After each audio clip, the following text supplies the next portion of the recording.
Hey everyone, welcome back to the M&R Show. I'm Ron, and we see Malcolm's not with us today. You know, he's a grinder, the man's on the road. Who knows what state he's in today? But I got my guy Alec Elijah here from Sports Talk 319, one of my favorite draft analysts. Y'all see me talking about him all the time. But you know, today the combine just passed, and we're gonna be talking about some draft risers. How you doing, Alec? Doing all right. Thank you for having me, Ron. I really appreciate it. You know, I'm always glad to be on the show. Sad Malcolm couldn't make it. You know, I still had some stuff to talk about him. Last episode, he was talking crazy. I still gotta catch him slipping for that stuff with the Eagles and, you know, the Washington Commanders now. But yes, sir. I'll catch him in traffic in due time. But happy to talk draft, man. It was a fun combine, so you know, we'll get it going. All right.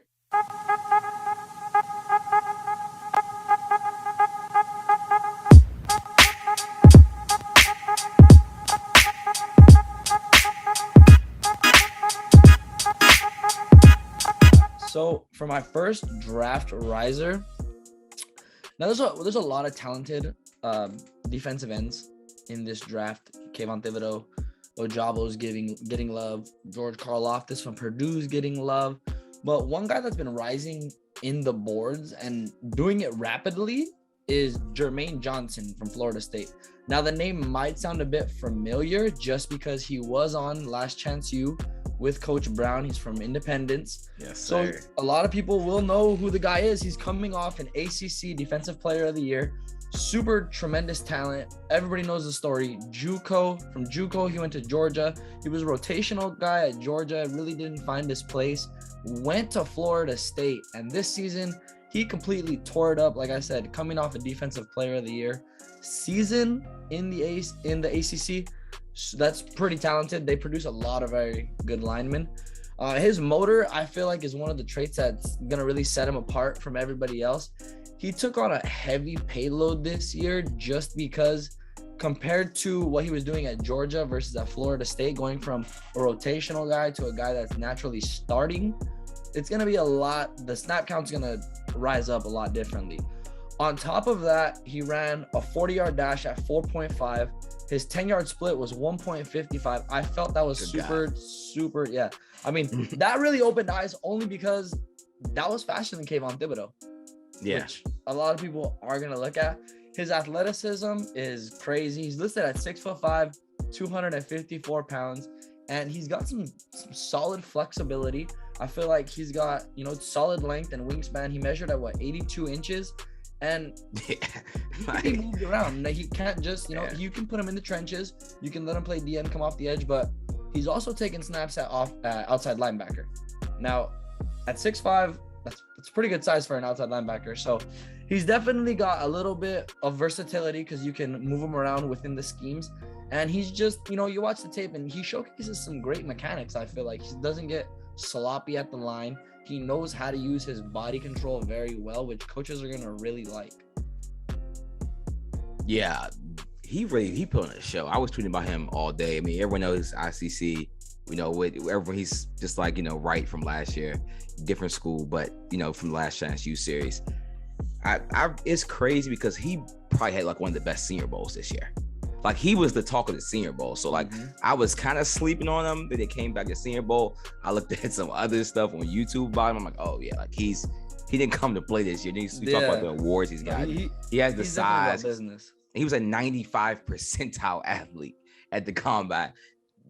We all know that like, your athleticism doesn't mean everything, but when you're already a good player and then you test, that translates. So, Jermaine's good. But my first person is Garrett Wilson. So people probably like, well, I mean, he's supposed to be a top 15 pick anyway. How could he be a riser? But I think me and Alec, you know, we both have gone on record that Drake London, we think is wide receiver one in the NFL draft. I still believe that, but he didn't test. And we all know how it is as a GM and a scout. When sometimes they don't test, you can just slightly fall. And when someone like Garrett Wilson, who's surprised me with his 40-yard dash time, 4.38. I know after you say you see the tape, he's extremely fast on tape. I thought he was gonna be like more a 4.45 guy, which is still fast. But regardless, he just really blew out the water. The weight, I'm not really too worried about. We saw what Devontae Smith can do with the new type of NFL offense, is the way they spread him out. The weight matters when you're getting off the line, but he has one of the best releases in college football. Like he's one of the best route runners. it was a little weird though. You see like the jumps on the catches in the gauntlet drill though. I don't know. I think he's a little nervous. I'm not worried about his hands because he was good, you know, throughout his career in Ohio State. And we knew he was coming out for a breakout year. But for him, I think he just came, he performed, and then the guy that was above him just didn't test. So I think that this automatically is going to rise his stock. And I think the Jets are, I think, who takes a wide receiver first. So they're going to have a long talk to who's going to be their wide receiver one now. Yeah, I like Wilson. I mean, I told everybody at the start of the season, Wilson was going to be just a bit better than Olave. You know, anybody can go back and quote me on that. I felt like Olave could have went higher than where he's at now last season. Yeah. Now, unfortunately, we're at this point in time where Olave has to test, but Garrett Wilson was the better of the Buckeyes, really. I mean, the unofficial times, everybody was ranting and raving about, you know, Olave's 4.2.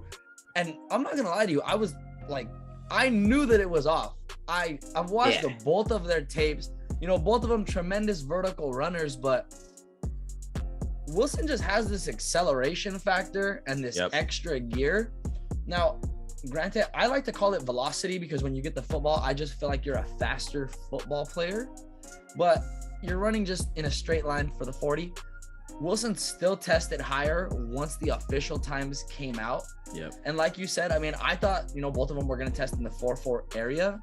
To test at, you know, the 4.3 area, that's very, very good. Yeah. Like you said about his hands, I really don't, I'm not questioning his hands or his vertical whatsoever. When it comes to game time, when you watch the tape, he's got some freak athleticism plays. Like, he can really do some things in the air when it comes to those 50-50 one-on-one plays. Yeah, back shoulder warrior, like, for sure. No, and then you talked about his release too, like him getting off the line. Like, I don't think realistically, I mean, Drake London was very nice in college football. Getting off the line, though, he had a lot of help being a big body, being able to push, you know, giving that push and pull to some of those corners. Wilson didn't have that. Wilson genuinely had to get busy, and he's got tremendous footwork to go with it. Now, I love that a lot of these wide receivers now are, you know, getting close with some of the younger generation to get them tuned up. So, I mean, if Wilson can get with the right camp, you know, during the off season, and he just improves, because he's already a hell of a route runner. He's probably the best route runner in this draft. If he just gets it even better, like, we're going to be talking about his routes for years to come, most definitely. For sure. Who's your second? My second pick. All right, so this is going to be, you know, some people are going to be like, oh, yeah, he decided to go with his own personal college. Everybody knows I'm an OU guy, but this is somebody that, you know, he's been opening eyes up, you know, since the Senior Bowl, really. Perion Winfrey from OU. He won the MVP of the Senior Bowl. So everyone was already, you know, everyone was already showcasing eyes on him. It literally looked like there wasn't a single lineman, at least in this draft class, that could hold him there. Now, I could be saying a lot, but even from his own words, he said that the hardest lineman that he's genuinely had to face is Creed Humphrey. And Creed Humphrey was a hell of a rookie center. Like, first team All-Pro. Like, seriously. So for him to say that about Creed Humphrey and all the other guys, because he said he doesn't even like giving O-line credit. He comes with a mean streak, which I know defensive coaches are gonna love, you know. And we just look at his numbers real quick. He's logged in at 6'4", 290 pounds. His 40-yard dash was a 4.8. People should not be, when you are at that size, you should not be running a 4.8. And then his 10-yard split was pretty close to the linebackers. He had a 1.68 10-yard split. Yep. Like, that's talent. That's super talent. I love that he's a high IQ defensive lineman. You can put him almost anywhere on the line. 3 tech, 5 tech. He says he's more comfortable in the 3 technique. However, like I said, he can still play the 5 tech schemes, and he can also go out to the edge and play on the edge. So he's got an arsenal of moves as well. He comes with a swim move. He uses his brute rips. I mean, he even knows the push and pull. that's what coaches are going to look for when it comes to these defensive linemen, because they want guys that are going to translate, maybe not their first year, but by the second year, they want to see some serious results. And I think Perrion Winfrey can definitely offer that. He's a workhorse player. He's another guy who comes from a JUCO background, so he understands what it's like to grind and really get to where he needs to be. He played at Iowa Western, and then he came and got his 2 years at OU. And even at OU, he still had to work for his starting position, so he's not afraid to grind.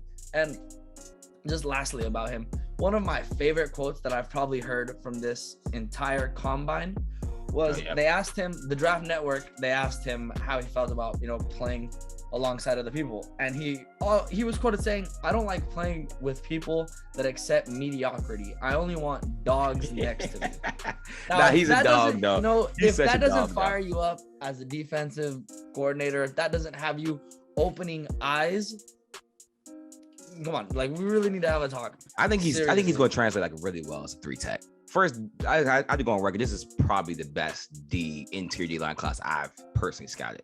Like, I mean, it's too many freaks. We're gonna get to it. Him and Jordan Davis are like, it's just serious. like there's other guys that I'm forgetting, but they're serious. This is so many guys. Like, I'm like, these people are testing crazy. And you said he was the MVP of the Senior Bowl.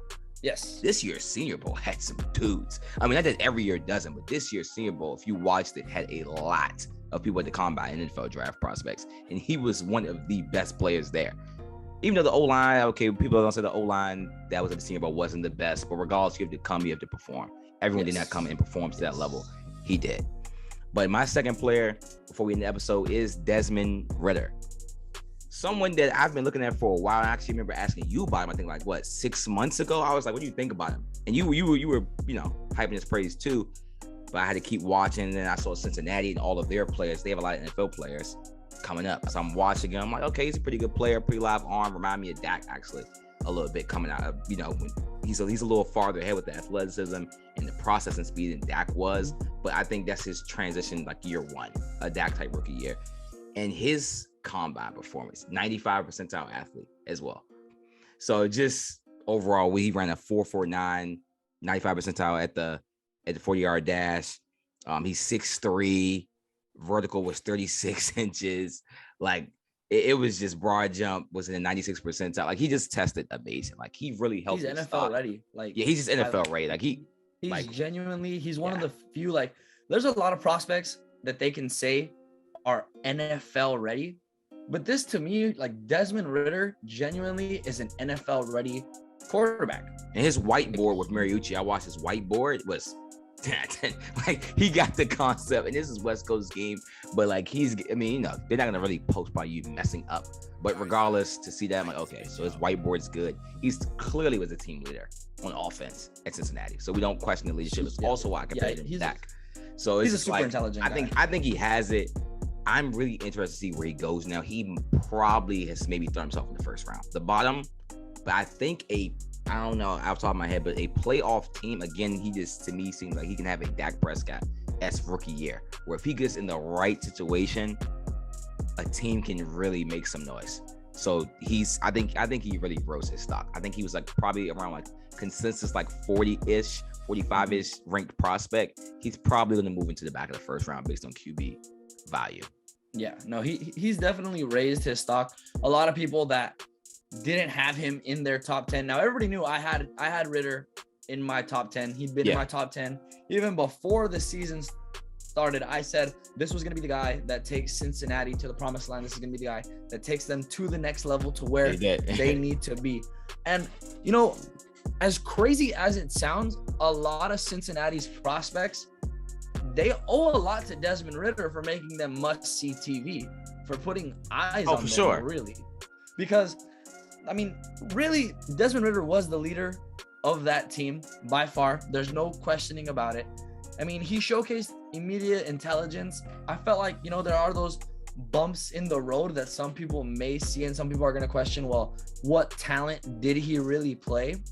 But he's a grinder. Like, he doesn't care. Like, he'll go out there. He doesn't care what the score is. He doesn't care if they're up, if they're down. He's going to play like the score's still 0-0. And like you said, he is, I genuinely feel, out of all the quarterbacks, he raised his stock the highest. Yep. Especially because, you know, I mean, Corral didn't test. But yeah, Corral didn't test. Didn't test. And it genuinely messed up Corral's stock.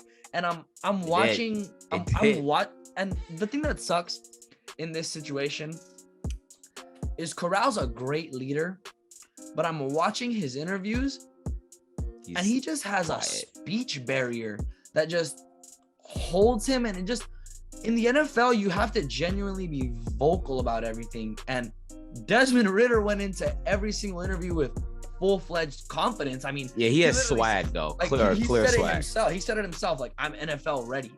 Like, I didn't see any of that quarterback there genuinely hop up there with enough confidence to be like, no, I'm NFL ready now. Like, and like you said, there are teams that are going to be on the back end that I feel can grab him. A lot of people had him, you know, ranked low second round, early third. I think he goes early second, late first. Yeah. We'll see just how much of a necessity the quarterback position is going to be, just because there's a lot of teams that are already solidified, you know, with their franchise QB. You know, there are those teams that are looking for the next great thing. Teams like the Raiders, teams like the Vikings, they're going to be looking for the quarterback that can potentially take them to the next level, because the product that they have now just isn't suffice, really. Yeah. And I feel like Desmond Ritter can land himself into one of those roles that, you know, he can take over and be that guy. I feel like his natural leadership, it's going to play a role just, you know, right away off his rookie year. A lot of, you know, even veterans love rookies that are extremely vocal. They like guys that are naturally going to be a leader. I like where Desmond Ritter is headed with his draft stock. Yeah. Thanks. But that ends this episode. Again, thanks, Alec, for coming on. You all can follow him on all of his different platforms. He is on literally every social media. We'll drop that in the comments below. And make sure to follow us on our Instagram and Twitter at Malcolm Ron Show, also the TikTok and the YouTube, the M&R Show. And if you're listening on Apple and Spotify, thank you. All right, we will catch you with our other 2 episodes later this week. Bye.